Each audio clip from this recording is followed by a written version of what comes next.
Welcome to the Love Rekindled Show, where real stories, heartfelt advice, and expert guidance come together to help you create richer, more meaningful relationships. Meet your certified relationship coaches, Margot and Antonio Taylor.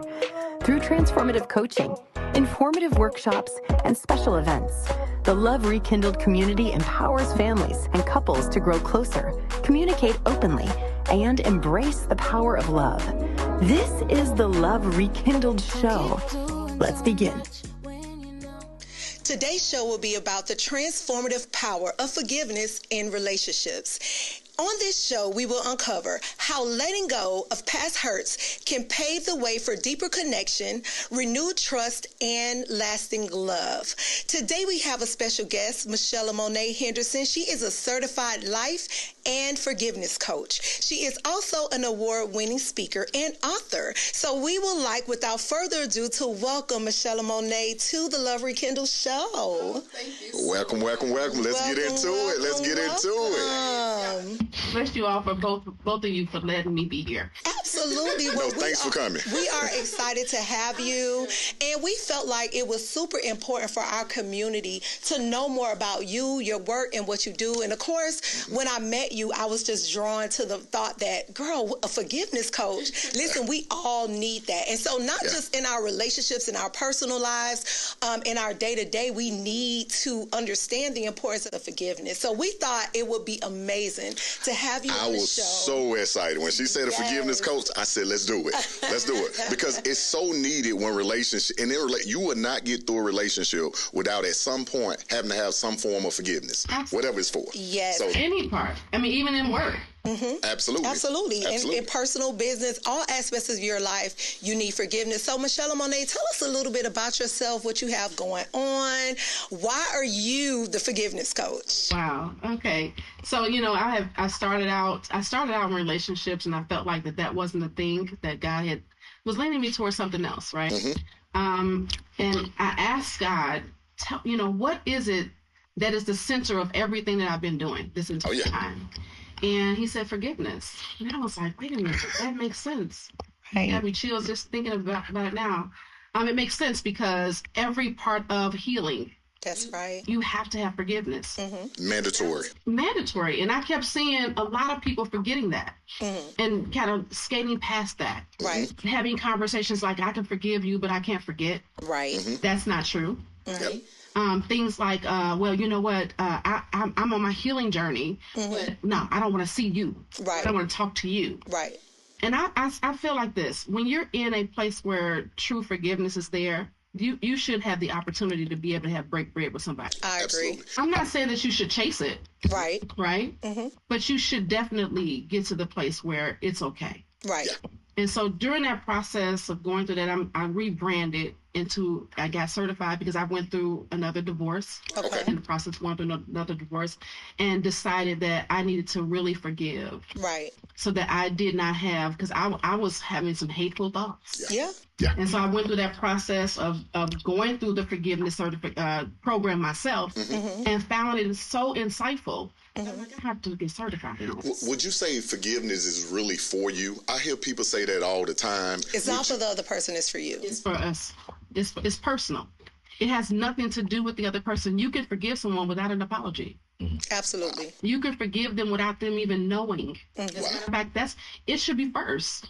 Yeah. You shouldn't wait for them to give you an apology, or wait for them to give you closure, or wait for them to give you some reason why they should be forgiven. It should just be automatic. I could see that, and I can see the point of forgiveness being for you.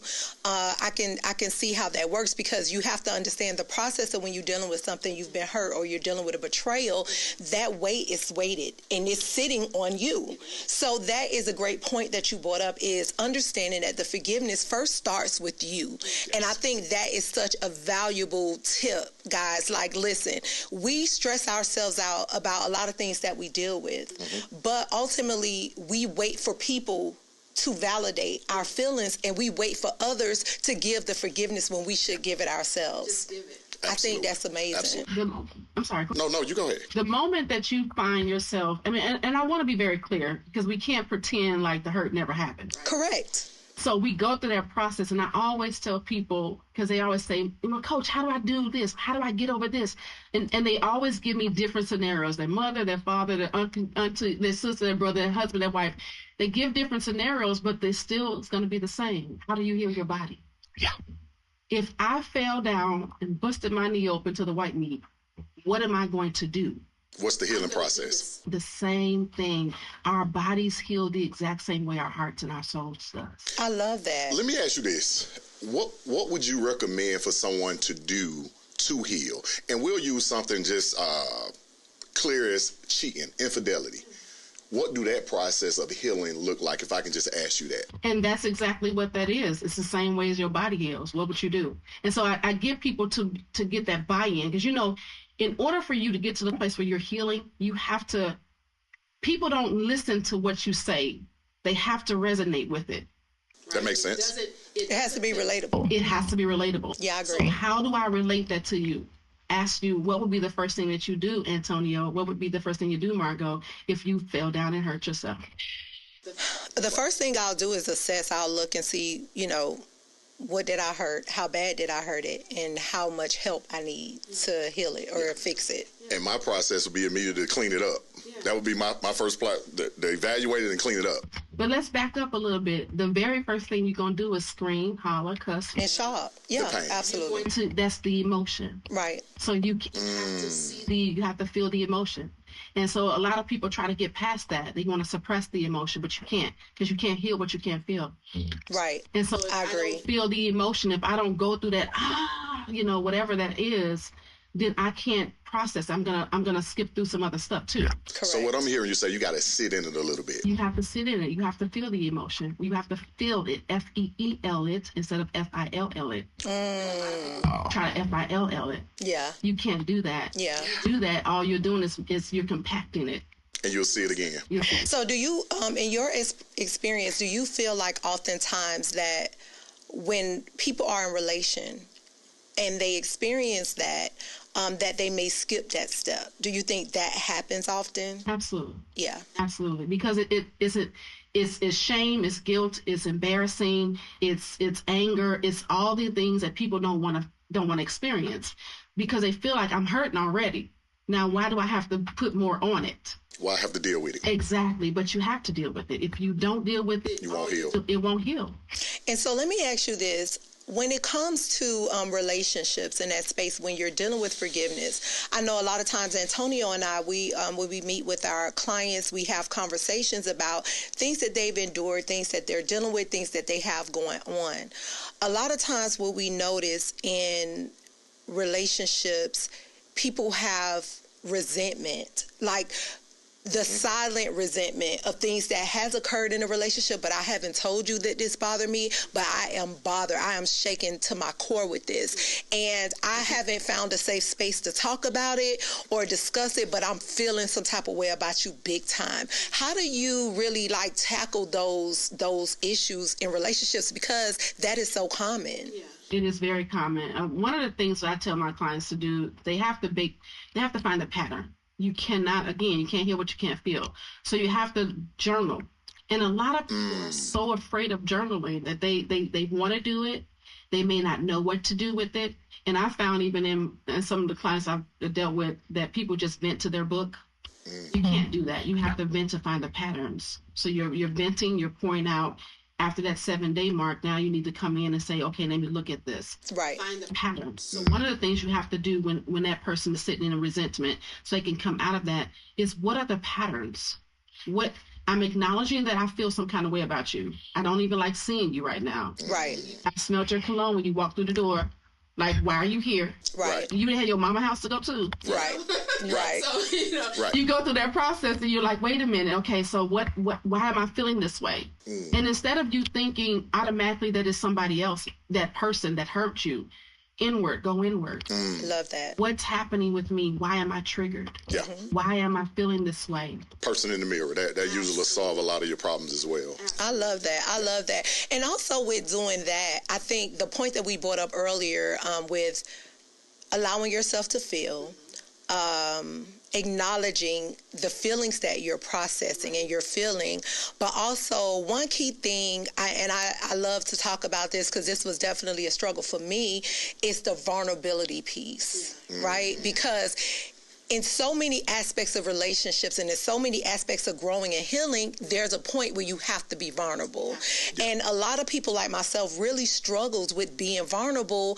But as we're talking through the process of forgiveness, like that true forgiveness, I'm realizing like, man, you have to be vulnerable in this space. To grab vulnerability. You know, in order for you to allow yourself to feel, you have to be vulnerable, right? But when you're at a place where you're hurting and you're feeling away and you're trying to go through that, you have to be vulnerable to even go through the process. You do. A lot of people feel like vulnerability is weakness. But when you turn it around, I'm always turning things around to be empowered in everything I do. Right. And so vulnerability is actually a superpower. It's like the cape. It is. It's the most beautiful thing that you can ever do. Think of it this way. I tell people all the time, I'm not going to let the devil hold anything over my head. I'm going to tell all my truth. Right. So if I'm telling my stuff, devil can't bribe me. Right. Can't manipulate me. Correct. Since I already know. Got it. And so if you look at it like that as your superpower, as, you know what, if I open myself up to you, now you have no excuse to not give me what I need. And what I'm asking you for. I love that. I love that. You said something earlier about people would say, I'm willing to forgive you, but I would never forget. Could you kind of dig into the psyche behind that, and how could that be a problem? Because I know we are told that a lot in our culture. Oh, I forgive you, but I never forget. Yeah. Can you dig into that for me? It's a lie. So here's the deal. In order for you to move forward in a healthy stance, right, you cannot have it in here. Right? Right. Most things that we deal with on a day-to-day basis are in our frontal lobes. Right? We have to get it back here. And what's back here, we're not paying attention to. Right. And so you may not necessarily forget as in the premise of you, if it came up again, that you'll be like, oh, I don't know what happened. Not that forgetting, but forgetting to where it's not sitting in your frontal lobe. Yeah. It should not be renting free in your head. Right. I agree with that, because if it's in that space, that means it's at the forefront of your thoughts. That means you're dealing and you're sitting in those emotions. That means you're acting and responding from that place. Yeah. So I agree. And most importantly, we see it a lot. Like, it is a way of someone not being accountable as well. So once I've done something to you and it's brought back to me, my reaction is, you remember when you did that? Right. So I say I forgive you, but every time I do something, I bring it up. And you can't do that. Absolutely. Right. And I tell people all the time, part of especially when it deals with couples, the person who breached or did whatever they did to harm the other person, the offender. Thank you. The offender has to become the healer. Let's talk about that. So I'm glad we're getting into that space, because that was something very important, and that's something that Antonio and I talk a lot about to our community, and in our marriage is a big thing. You have to set boundaries with that thing. Our whole thing in our marriage was, when we finally got our feet up under us, was if you break it, you need to fix it. That's it. Absolutely. So right. So implementing that in our space really gave accountability. That's good. You have to understand that if you caused this issue to happen, or you made this infraction, stand in it and own it. Own it 100%. It's definitely not the time to talk about what I did last time. Correct. Not at all. Correct. That tends to happen because of the projection, because of the people don't want to feel inadequate. Right. And they don't want that feeling of, you're going to just keep harping. I'm feeling about this big already. Right. You know, because we have to understand, if a person breached, whether it's cheating, whether it's lying, whether it's lack of trust, shame comes with it. Shame comes with it. I can see that. And absolutely. So that shame is there. They're already still feeling this big. They may not show it. Right. But they feel it. Yeah, right? I could imagine. And so if they're feeling it, the more you're beating them down, that person's beating them down, the more they're going to feel bad. And so in order for me not to feel like I'm on the floor, I'm coming up. Right. And if I come up, I'm coming up fighting. Right. Absolutely. Right? And so that then gets projected to the person that's been harmed already, and 10 times it. 10 times it, yeah. And so that's something that often happens in relationships. And guys, I need you guys to really, really just understand this. When things happen in your relationships, because infractions are going to happen, you're going to make each other upset. You're going to do what your partner asked you not to do several times, okay? It's going to happen.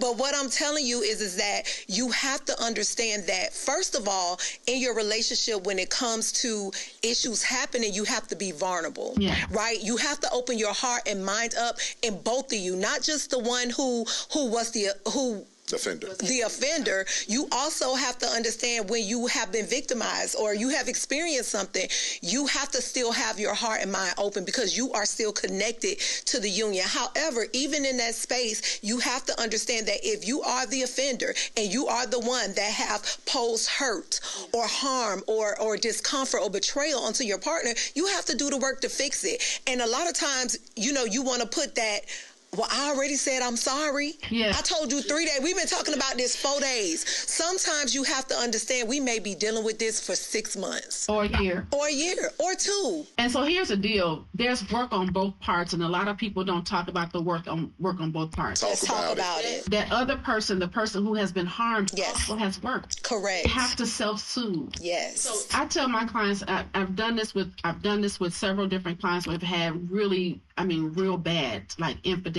cheating consistently, right? Mm-hmm.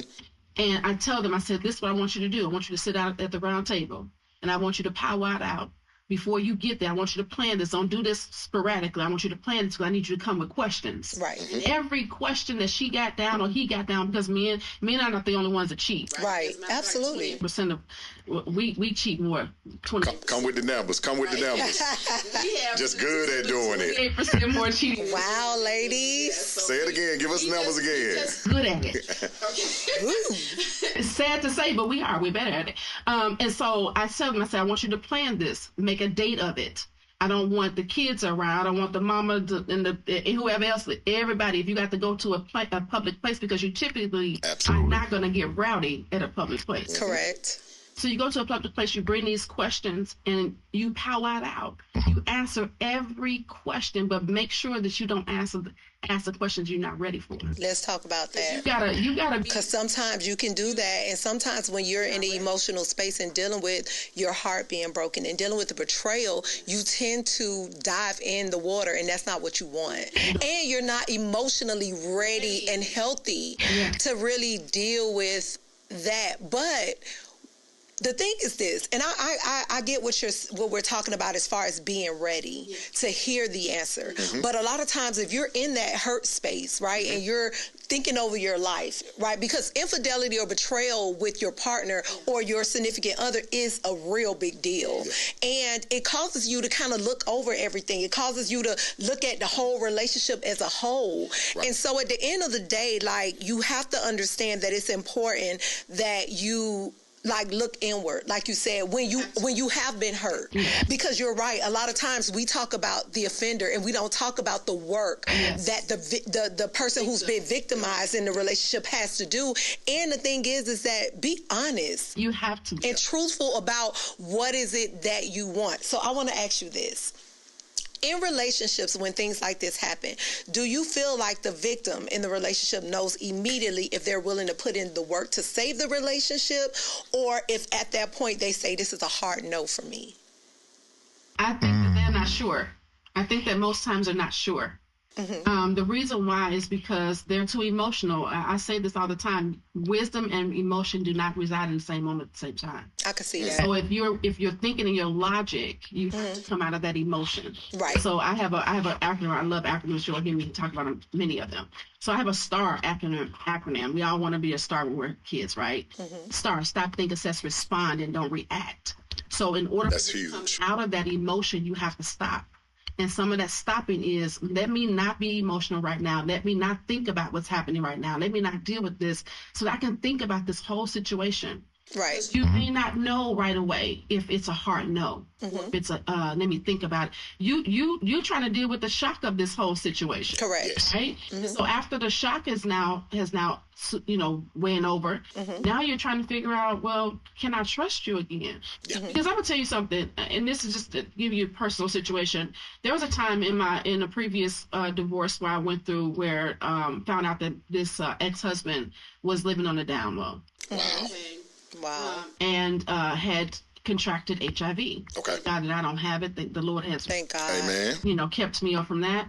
But during that process, God told me to stay. I was like, are you serious, God, for stay? And I had no idea Why? All I know is I kept ruminating in my mind. I made up these things. I never saw them.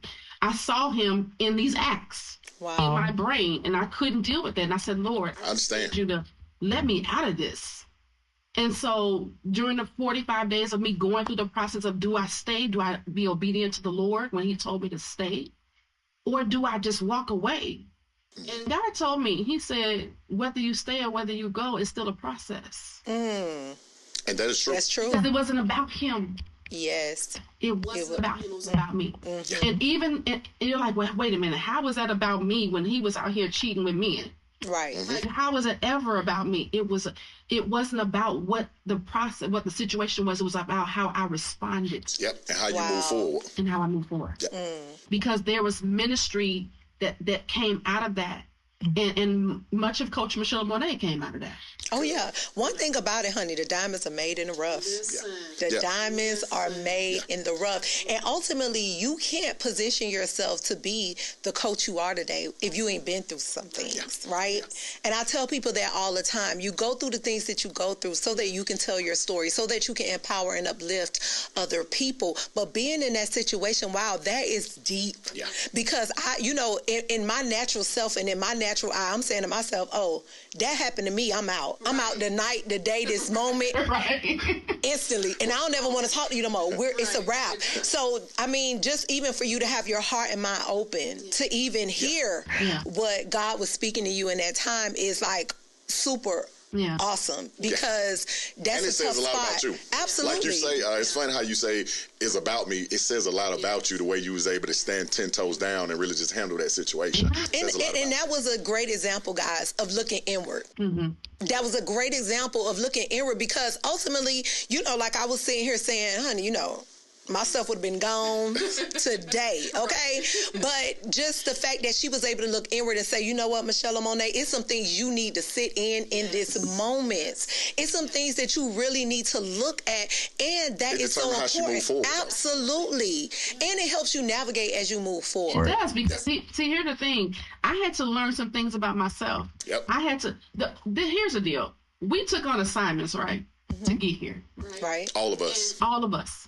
And so part of that assignment was to get us back to the Father. How do we get back to the Father? Our fruits have to be intact. That's true. And so every relationship, friendship, partnership, business, husband, wife, every relationship is going to test those fruits to see how good they are. Yes. We need to see how ripe they are, what they look like. And so when those relationships come up, we need to go and say, okay, I was triggered. That happened. What happened? What about that fruit? Right. And if you didn't give enough grace, if you tested with your grace, you don't have enough. Got it. If you're tested with your patience, you don't have enough. Got it. If you're tested with your kindness, you don't have enough. Yeah. And so we have to go inward and find out what those fruits look like. Right. And so that we can get back to the Father intact. Yeah. That's where the wholeness in the... Let me ask you about mismatched timelines, because sometimes what we see a lot is we see somebody's ready to move forward and somebody's ready to be out the door. Like, you want the relationship, but I don't want the relationship. What do that look like? And what I'm saying, the forgiveness process for both, the one who wants to stay and the one who wants to leave, what do that forgiveness process look like? Well, here's the deal. Forgiveness, if we put forgiveness just there, that person has to forgive in their own right. Why? Because it frees them. Right. So and I want to be very clear. It's not meaning that I forgive you, now I'm over it. Right. I'm going to choose to forgive you, and now I'm going to walk through that process. Right. Think about this. Everything happens the way that it was happened from the beginning of time. God said, on the seventh day, I'm finished. Are we on the seventh day? No, we're thousands of days later. Right. Right? So we're waiting. We're walking through his 7 days. It's the same thing. I said, I forgive you. There's a process. Now I got to live and walk through it, which is why my book is called Rise, Release, and Rise, How to Live and Walk in Forgiveness and Thrive. Because the problem is that people say, well, I forgive you, but they forget to live in it. And how do they live in it? They forget to live in it by telling you, well, you know what, remember last week? Right. We brought that up and all these other things, and it comes into this tornado of things. Right. So which brings me to my next point. When you're in that process, when you make your mind up and say, hey, listen, I am going to forgive. I am going to walk this process out in my relationship because I love my husband, because I love my wife, or because I love my man, or whatever you want to say. My thing is that when you're walking through that process, you're going to deal with ups up and downs. You're going to deal with good days, bad days. You're going to deal with days where I'm in love with you. I'm looking at you and I'm finding that light at the end of the tunnel. I'm realizing why we did this from the beginning. And then tomorrow I might wake up and be like, you know what? I hate you. This was a mistake. And all of this was a mistake. You, the kids, the house, you know, you just be all over the place. Right. And so the thing is that we're sharing that part with you to let you guys know that you have to persevere through it. Absolutely. Forgiveness comes with vulnerability, but also perseverance, because you have to make your mind up and make the decision to say, I want this relationship. I want to fight for this relationship. It's worth it. However, and those are some good pointers for the victim in the relationship. But for the offender, this is my thing, because we hear this a lot. Listen, when you hurt someone or you betray someone, put in the work, okay? Work tirelessly, okay? Don't put limitations on how people should feel. And we get it, like you mentioned earlier. The offender is always, they're feeling this small. They're already feeling ashamed and embarrassed and hurt that they hurt you and watching you cry and go through your emotions. But chin up, because this is a decision that you made and your relationship is worth the fight. And guys, we've talked a lot about infidelity. There's a lot of forms of betrayal. Absolutely. The things that need forgiveness. And what I would say to the offender, more than anything, I would say to you, show some patience. Be very patient. When you have hurt someone, have patience. You don't get to speed up their process. Right. What you get to do is be supportive and patient during their process. And that's the only thing you should be. I agree. And the thing is, again, we, especially as adults, we think that things have to be so magical, so mystical. We're looking for these long paragraph of answers. Microwave minded. It's really simple. The simplicity of it is simply this. If you are in a hospital, which is where the victim is, right, in a hospital in their heart, okay, what would be happening? You would have doctors, you would have nurses coming in. Correct. What would the nurse be? Very patient. The nurse will be very kind. The nurse will be consistently checking on you. Right. There wouldn't be times where the nurse going to leave you a whole day. Correct. The nurse is going to check in. Are you good? To nurse you out of that space. Out of it. Love that. Love the analogy. You're not going to be left alone. Right. You know, when you're in hospital, you're like, oh my God, if they come back in here again. Right. You know, but you need that. Yep. Yes. The healer has to do that. They have because a lot of times what happens is that when couples are navigating that space, and I appreciate you bringing that point up, Antonio, because infidelity is not the only. You have betrayal, financial betrayal. You have emotional betrayal. You have betrayal, spiritual betrayal. You have betrayal with being dishonest in a relationship. Betrayal with the children. We're not communicating things well in the home. You're saying things behind my back, or guess what? We're talking about one thing in the room, and when we leave out, the game plan change, and you get out here and you do something different. It's hurtful. I don't know if I can trust you. Those are a lot of the different things that happens and show up in relationships that will shake the trust and shake what's happening. Absolutely. I want to ask you something, because I sit down with a lot of guys, and the question always be, how long do I have to wait to get forgiveness? And I know it varies, but I would just love you just to give me, what do you think a time frame should be for forgiveness, if you can? And I know there's a lot of ways of things that can happen, but what do you think is too much of a time frame to have someone wait on forgiveness?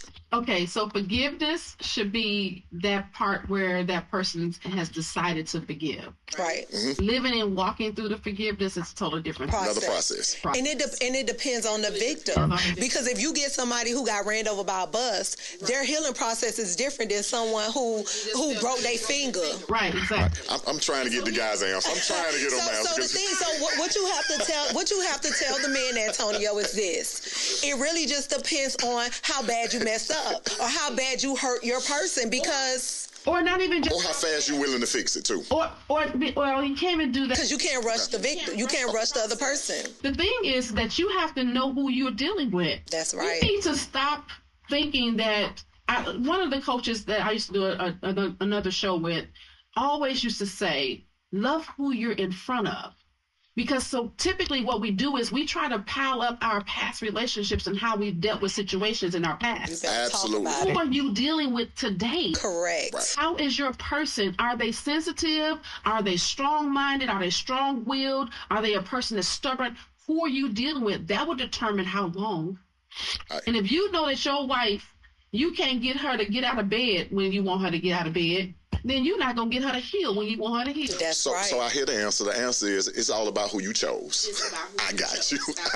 Great answer. Great answer. I love that. So, okay, so we're talking about going through that process, what it'll look like. So we're telling our offender, listen, you got to stick with the fight. We're telling our victim, you have to have your heart and mind open and understand this ain't going to be easy. But if you make the commitment to forgive, be open to do the process and do the work. I love that. I love that because I think we've given you all some good tips on how you can really just walk this thing through. Yeah. Right. And granted, every situation is different. But I just feel like those are some good tangible things. I think something that's very important as well. So once we have decided that we're going to still be together, right. You decide that you're going to forgive me. Right. What kind of, tactics, advice can you give us while we're in the walk of forgiveness? We need boundaries. Transparency should be first. Okay. Absolutely. So you have to become so transparent. It's almost like I just turned you inside out. You have to get to the place where there is no, and we're not having privacy. We don't have privacy when you're trying to build trust. Right. I definitely agree. Get rid of that. Right. And it's kind of like, okay, that's your punishment and you have to sit in it, right? You ruin it. And you ruin that. And so until things progress where that person feels a little bit more comfortable, then that shouldn't be. Phones unlocked, everybody's phone. Right. As far as where you going. See, I'm going to tell you how serious this gets. You can't even say, you know what? I decided I'm going to go to CVS today. I'm going to pick up some aspirins. And you come back with a Walmart receipt. You come back from Walmart. You can't do that because what do you mean? That's right. What else did you do? Yeah. Right. You have to say, hey, babe, they didn't have what I needed I'm headed over to Walmart. Yes. Because that's what you created for yourself. Right. Created for yourself, so you have to live in that. And then that person has to say, okay, well, they have to not then go through that process of, well, are they lying? Is something else up there? Right. You have to self-soothe. Right. So transparency, accountability is very pivotal in this. Mm-hmm. On both parts, the accountability for your emotions, right, for the victim, mm-hmm, accountability for what you say and how you do for the person who's the offender. You have to go through that whole process. Then you have to make sure that you said, like you said, boundaries. Now the boundaries have to come in place. That's right. What are we going to do? How we're going to move forward. What it's going to look like for us. Because it's a new norm at that point. And with boundaries, you got to realize you can't do the things you used to do. No. Correct. So if you used to hang out all type of night and you had that leisure and you ruin it, right, you got to scale that back. That's right. Even if your job, let's say your job, you worked in the club. If your relationship means something, you may have to think about getting another job. You may do. Yeah. Now some friends. Absolutely. Get rid of some folk. Absolutely. You have to make sure that person is safe. I have an acronym for SAFE. Mm-hmm. Show empathy. Mm-hmm. Allow for differences of perspective. Mm-hmm. Follow your heart. I like that. Okay. And elevate the positive. I like that. So when you're showing empathy, you have to be able to step inside your partner's shoes. That's right. On both sides. That's right. You have to be able to allow for the perspectives and differences. Just because we're experiencing the same moment doesn't mean we experienced it the same way. Absolutely. Okay. Because we came from different places. We have different passes. Yes. Exactly. And you can see that now. Like if you have a conversation many times, if you just stop with something simple, mm-hmm, what did this word mean to you? Yep. And you'll see the difference. Have two different ideas of what the word means. That's true. Yep. When you're like, well, I mean, you look at the dictionary. Right. We both should. Yeah. Yeah. Does one word have, right? And I think a huge thing we take for granted as well, men and women are different. That's true. We just wake up different. Totally different. We see things different. We do things different. And I think when we started being intentional about understanding that we were different, we started understanding each other better. Yes. I understand how she gonna do things different, and it don't bother me no more. It used to bother me. And that's part of for the guys, Antonio, if they look at it that way, they will be able to understand better. Men sit in their thoughts, thought. Is that a solution? No, I'm gonna go back. Thought. That's true. Solution. Women talk. Solution. Nope, don't work. Talk. And so that process is different. Right. We both process, but it's going to be different. It's going to be different. And so if they understand that for her, right, then they'll understand that she's going to have to go through that a little bit different. She's going to have to talk it out. Yeah. She's going to have to ask 1,000,000,001 questions. Yeah. Question is going to be very uncomfortable for him. Mm-hmm. Because He may not even know. Yeah. Maybe I just slipped in it. Yeah. You know? Yeah. Yeah. And I don't know if that's going to roll and work. Right. You got to work. You slipped in it, ain't going to work. Now, you got to really, really talk about it. That's what I say. Fellas, that's your truth. That is just your truth. If you just slipped in it, you just slipped in it. But I want to be, I know we're not talking, it's not all about infidelity. Absolutely. I want to really touch on that because I need women to understand that men are not that complex. I get that. They honestly could just slip in it. No, I get what you're saying, but this is going to be, I get exactly what you're saying, but this is my thing. I get it that men are simple, and I get it that they're different, but I do understand that certain things happen before you slip in it. I'm smart enough to understand that. Now that is so true. When we deal with couples who face infidelity or deal with things, a lot of times they don't want to ask the hard questions because they don't really want to know the truth. But for me, in my house, if that was to ever present itself in my marriage, I want to know the truth. And I get that it won't. I'm just saying for me as a woman, like, because what I understand is that, yeah, men aren't that complex, but something happened that made give you the green light. Yeah. Something happened, or it's a gap somewhere in our relationship where you didn't feel committed enough to say, you know what, I'm going to do the right thing because I love her enough. Or I'm going to do the right thing because I don't want to lose her. Yeah. Or it could have been him. It could have been him. So I need I need the women to understand that just because he cheated on you doesn't mean it was you. Absolutely. No, I get that part. Insecurity is about himself. I get that. He got older, and that Mercedes he bought, or that sports car he bought, whatever he bought. But you know what? It wasn't enough. And to y'all point, if you have a real conversation about why it really happened, it probably won't happen again. That's what I'm saying. What happens is we really don't have the real conversation. That's what I'm talking about. My reason could be I could actually just feel beat down by you and felt appreciated by somebody else. Correct. But because I'm afraid to let you know that, we fix it, I still feel beat down by you. Correct. Guess what I'm going to do again? I'm going to do it again. And so I'm glad we brought that point up, because that's a lot of the things that we talk to the couples that we work with. It's like you have to fix it, and you have to be honest and transparent. I cannot tell you how many couples we sit with, and if we meet with them separately, everybody can say how they feel. They can identify what the real true problem is, but you bring them together and they don't want to have the tough conversation. I don't want to look at you and tell you make me feel less than. I don't want to look at you and say, I don't like the way you talk to me. You make me feel less than a man the way you handle me in front of the children. They are afraid to say it. Yeah. I've experienced kind of the opposite of that. Okay. My clients, when I'm sitting in front of them, they want to pour everything out in front of me. Coach, you safe. We good here. So I'm going to tell everything. And then when they get home, they're not talking. Wow. And because they feel comfortable. I can see that. In saying it. We knew a couple that was like, they wait until they get to the session to dump. It's like, baby, I've been holding this for a whole 7 days. I couldn't wait to get here. And here's my list of things, because I'm going to tell you all the stuff that he did or she did this week. The funny part about it, you have a dumper, then you have somebody that don't want to say nothing. Yes, because they're shut down. Yeah, they're shut down and they're closed. Keep it every time. So we what I realized, the person that dump and do most of the talking, they're the one really hiding what's really going on. That's right. So I try my very best to get the other person to open up, because that's where the real healing is going to come from. And that's where it needs to be.